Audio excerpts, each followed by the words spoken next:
Namaskar, good afternoon and welcome to this special briefing on the visit of the Crown Prince of Saudi Arabia to India. You would have seen the visuals of his arrival yesterday at the airport and the special gesture which was extended by our Prime Minister when he went to the airport to receive the Crown Prince. And today morning, apart from the ceremonial welcome, Prime Minister had talks with the Crown Prince of Saudi Arabia in 3 different formats. Restricted one-on-one and then followed by a delegation level talks. To brief you on the visit as well as on the discussions which took place between the Prime Minister and the Crown Prince of Saudi Arabia, I have with me Secretary Economic Relations in the Ministry of External Affairs, Shri T.S. Tirumurthy. I also have our Ambassador in Saudi Arabia. Secretary will do the briefing on the course of the visit and on the details. After that, we will have some time for the Q&A session. So the floor is yours.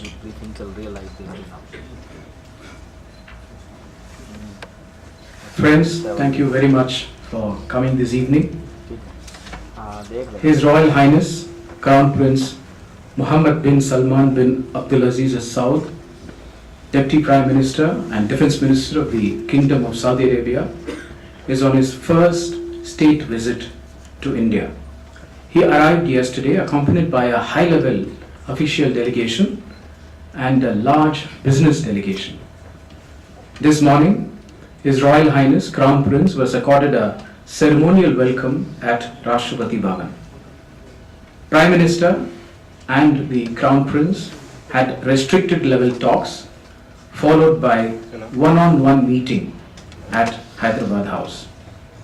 This was followed by delegation level talks, after which Prime Minister hosted a lunch in honor of the visiting dignitary. His Royal Highness the Crown Prince will call on Honorable Rashtrapati Ji this evening, and the Honorable Rashtrapati Ji will then host a banquet in honor of the visiting dignitary. The meeting between the Prime Minister and the Crown Prince was held in an atmosphere of great warmth and friendship, testifying to the close rapport between the two leaders. His Royal Highness recounted the centuries-old links between the two countries, as well as the variety of links which bind our two countries. He recalled his earlier visit to India and expressed great happiness at his coming to India again for his first state visit. Both sides recalled Prime Minister's successful visit to Riyadh in 2016, a visit which enhanced our engagement and took it to the next level. They also recall the highly successful visit of His Majesty Mohammed bin Salman bin Abdulaziz Al Saud in 2014. Both leaders emphasized the strong spirit of friendship that binds the two countries and expressed their commitment to strengthen the strategic partnership of 2010 even further. His Royal Highness conveyed his appreciation for the Indian model, which signifies the ethos of inclusiveness, pluralism, and tolerance. To cement this strategic partnership even further, both sides agreed to set up a strategic partnership council, which will be guided by Prime Minister and the Crown Prince, and have ministerial representation covering all aspects of our bilateral relations. This is an extremely important development in line with the desire of Saudi Arabia to deepen partnership with 8 strategic partners, one of whom is India. The Prime Minister welcomed the announcement of His Royal Highness the Crown Prince to invest $100 billion in India in a range of areas like energy, refining, petrochemicals, infrastructure, agriculture, manufacturing, etc. This is a clear reflection of the confidence of Saudi Arabia in the vibrancy of the Indian economy and the tremendous opportunities available in India for investment. They also expressed satisfaction at the positive trend in bilateral trade in the recent past, and the need to tap the untapped potential in trade, particularly in non-oil trade. They expressed satisfaction at the first joint venture in energy of a refinery and petrochemical project estimated at US dollars 44 billion. We also welcome Saudi Arabia's participation in India's strategic petroleum reserves. The two leaders appreciated the various initiatives being taken in their respective countries, including Saudi Arabia's Vision 2030 and India's flagship initiatives like Make in India, Startup India, Digital India, etc. The Crown Prince also welcomed Prime Minister's initiative on coalition on disaster resilient infrastructure and hailed it as an important step towards disaster management. The two leaders condemned in the strongest terms the recent terrorist attack on Indian forces in Pulwama in Jammu and Kashmir. They expressed strong condemnation of terrorism in all its forms and manifestations. They called on all states to reject the use of terrorism against other countries, dismantle terrorist infrastructure, cut off any support, any kind of support and financing to terrorists from all territories against other states, and bring perpetrators of terrorism to justice. Both leaders called upon all countries to renounce the use of terrorism as an instrument of state policy. They called on states to deny access to weapons to commit terrorist acts against other countries. Both leaders underlined the importance of comprehensive sanctioning of terrorists and their organizations by the United Nations. They called for concerted action by the international. The Crown Prince highlighted terrorism and extremism as matters of common concern and expressed his determination to cooperate with India to fight this menace, particularly through strong intelligence cooperation in counter-terrorism efforts, and benefit mutually from real-time intelligence sharing.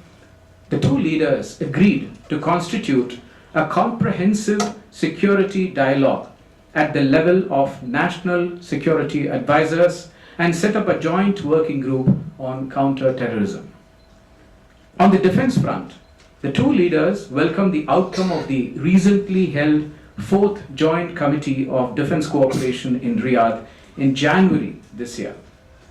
They agreed to hold the first joint naval exercises at the earliest and expand our defense relations in other areas like joint exercises, joint production, supply chain development, etc. Both leaders agreed to enhance the cooperation to strengthen maritime security in the Gulf and the Indian Ocean region.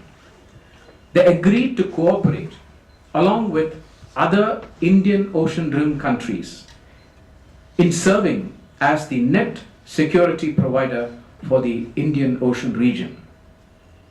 On regional connectivity projects, both sides agreed that they should be based on universally recognized international norms, including respect for sovereignty and territorial integrity of states. The leaders expressed serious concern at cyber terrorism and misuse of cyberspace. They agreed to continue ongoing close cooperation in a range of security issues. Prime Minister thanked the Saudi leadership for hosting a very large Indian community of over 2.7 million and for looking after their welfare.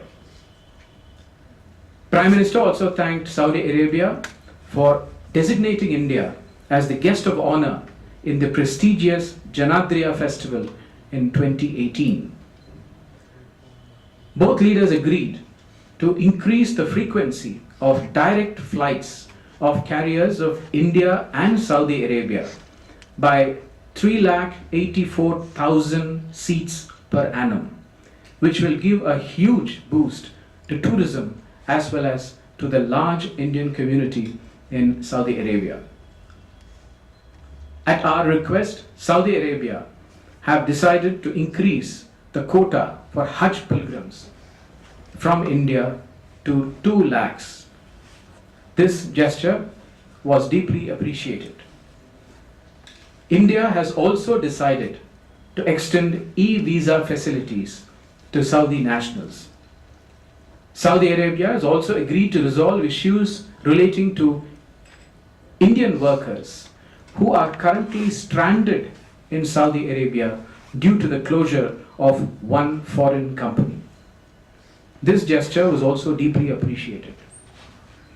Both sides committed themselves to promote reformed multilateralism in multilateral fora and in international organizations, including pursuing UN Security Council reforms. We will also work together to address the problems and issues of fugitive economic offenders. The following MOUs were signed this afternoon. MOU on investing in the National Investment and Infrastructure Fund of India, MOU on cooperation in the field of tourism, MOU on cooperation in the field of housing, Framework Cooperation Agreement between Invest India and Saudi Arabia General Investment Authority, MOU on cooperation in broadcasting for exchange of audiovisual programs, and finally, agreement from the Kingdom of Saudi Arabia to join the International Solar Alliance. Thank you very much.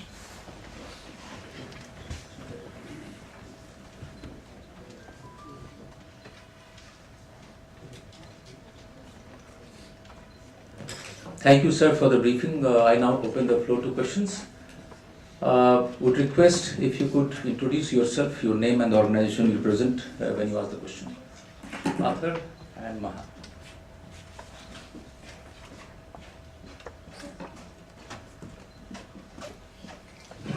Good evening. The question is for Secretary Turumurthy. You mentioned that there is a concerted understanding of going back to resumption of comprehensive dialogue. I presume it's with the neighboring country to ours. My question, sir, is this: why the reluctance or shying away from actually naming the perpetrators of the Pulwama attack when on every forum the Honorable Prime Minister and every other representative of the government has done so? Is there a specific reason?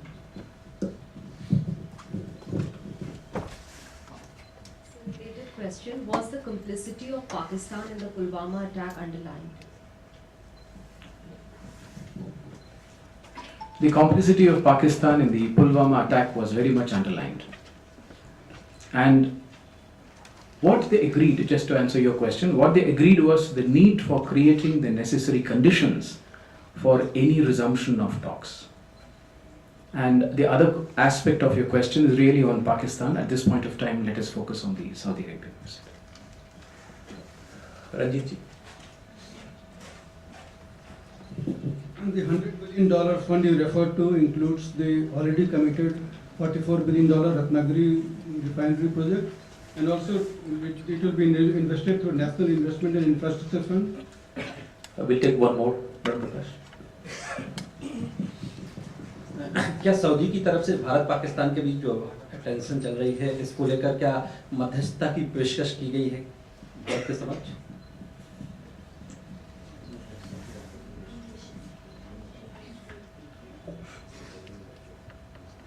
As far as your question is concerned, I don't think we have necessarily a breakup of the 100 billion. But that said, definitely we are counting the investment which is going to go into the refinery and the petrochemical complex also. That said, I wanted to also clarify that out of the 44 billion, actually what I think they have envisaged is a 50-50 split between Indian investors and the foreign investors. And even as regards the 50-50 split, 2 investors are coming in, which is from UAE is ADNOC, and from Saudi Arabia it is Aramco. So we are looking at a much reduced type of investment, which is probably 11 to 12 billion dollars from the Saudi Arabian side. So that's why, yes, it will probably include definitely this one, but I'm not able to give you a split up as such for the 100 billion. And just to answer your question, National Investment and Infrastructure Fund, what is this one? no, there is no figure which has been mentioned. But you will recall that the UAE had invested $1 billion in the national, the infrastructure fund, and therefore we are looking at a figure for investment by the Saudi side into the NIIF. As of now, we don't have a figure. And to answer your question, at this point of time, no mediation has been offered. You see, what I'll do is, if there is any question which relates to the meeting today and connects to Pakistan, I think we will take. Secretary has already answered that question. He has made it very clear that both countries, they strongly condemned the Pulwama attack in the strongest possible term. So I will not take any question related to this topic now. Yes, please.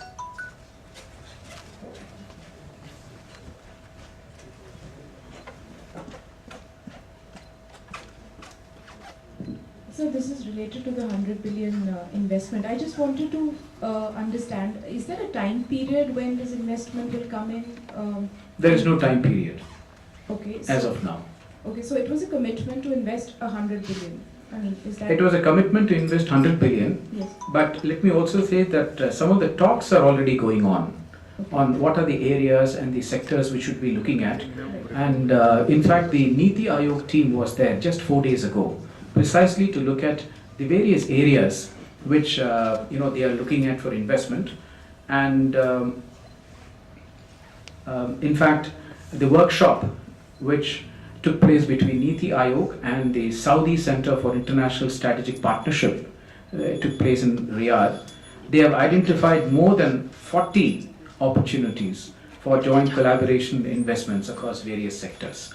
So we will have to sit and work through these 40 sectors and 40 opportunities and see what comes up. Siddhant. So one question is on the prisoners in Saudi Arabia. Saudi Arabia holds the largest number of Indian prisoners in West Asia in their jails. Was that discussed? And another question on the oil prices, something that the Indian Prime Minister also raised in his last meeting on the sidelines of G20. Yeah, the issue of prisoners was discussed, and the reaction from the Saudi side was a positive reaction. But at this point of time, we are working through this. But it was very much taken up. And the other one was? Oil prices. Yes, and that has always been a matter of discussion, particularly energy is a major area of, and Saudi Arabia is one of the pillars of our energy security. So therefore, all these were taken up with the Saudi side. The issue of Indian workers facing... Just hold on, I'll come to you. Just one sec. If you can introduce yourself as well. My name is Zubair Ahmed, I'm from the BBC. Recent reports are that Indians working in Saudi Arabia are facing a lot of hardships. Probably more than 100,000 Indian workers have come back to India. Just like the Pakistani government spoke to the Saudi government to ease up the new tax regime that the Saudi government has imposed on workers there. Has the government of India taken up this issue with the Saudi government? I'll take one more. Yeah. My name is Vineet Dikshit. I'm from Swaraj Express News Channel. This is about what I gathered was extending Saudi Arabia's support to tackle the pending resolution of terrorism at United Nations. Is it the same which is pending since 1986? And why this has been taking a long time? What are the chief roadblocks? This actually, your question goes beyond the mandate of what we are discussing today. It's more or less a UN related matter. You're talking about CCIT, right? Yeah, but it has been referred. Yes, yes.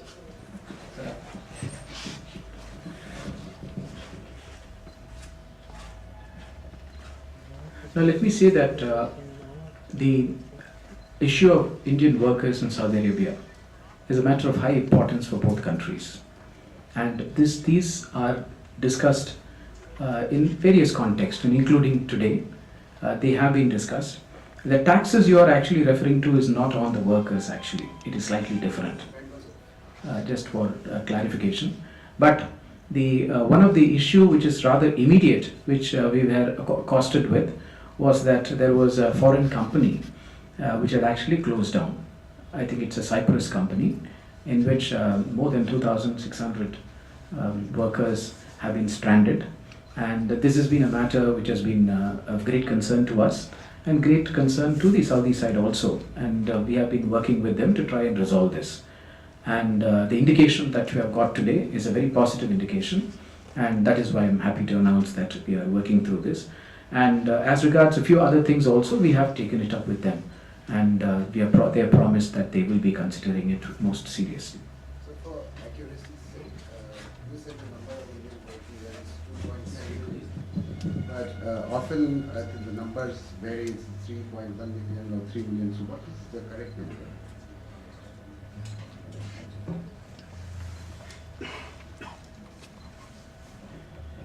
These numbers are based on the official figures released by the Saudi Ministry of Interior from time to time. You're right, there was a time a year or so ago, maybe a little more, when it was 3.1. But the latest figures which have been received by us this January or maybe December is 2.7 plus. So these numbers keep changing, plus up and down depending on many factors. But this is the figure as of right now. When the next figures come, we will be in a position, but as of right now, we're talking about 2.7 plus. So the number of returnees is more than 100,000 or? No, so you are talking about a period in which included, since you have mentioned it, the amnesty which went on in 17 with all people with illegal status, that basically meant no documents, they were covered, and those who did not avail of that amnesty, the Saudis declared and went on to a program of flushing out. So in that process, during amnesty and this thing, I don't think more than 100,000 total plus, but over a period of a year and a half.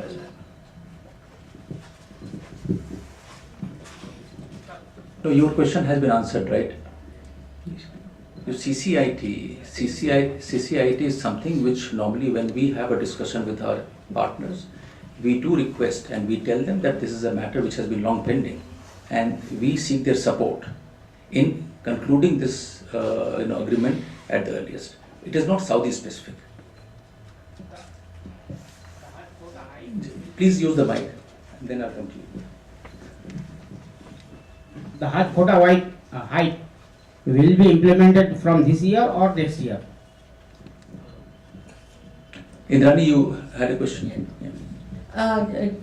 Thiru, did I hear you right when you said that the Saudi prince agreed that terrorists of all varieties should be sanctioned comprehensively by the UN?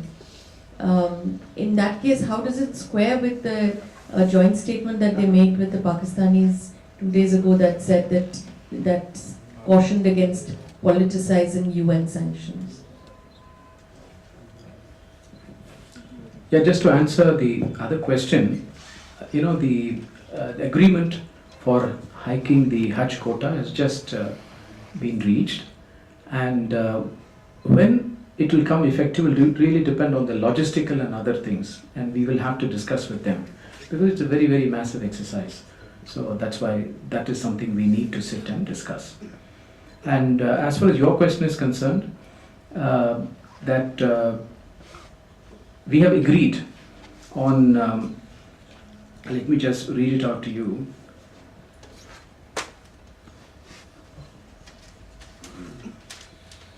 This is for comprehensive sanctioning of not only the terrorists but also the terrorist organizations by the United Nations. So it is both, because we have had a couple of anomalies, and that is why it was important for us to emphasize the fact that it is not just the terrorist organization, it is also important for the terrorists to also be sanctioned in that organization. And that is something which they have completely agreed. See, number one, I don't want to comment on how did it square up. But let me say that if you're really looking at politicization, then you know that who is politicizing it.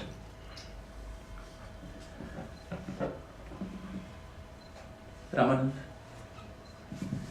Sir, was there any discussion on other common regional issues, and if so, could you just give an outline of what the areas? I'll take two more questions.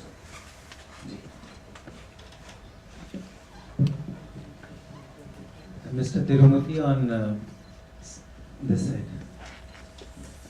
On security and defense and terrorism, there were references in 2014, 2016 and 2010. A lot of the language is used here. What's difference in defense and terrorism cooperation in this instance?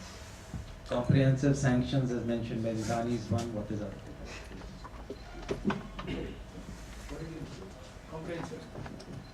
No, what I said, a lot of the language is the same as that was mentioned in 2016 and the 2014 joint statements and declarations.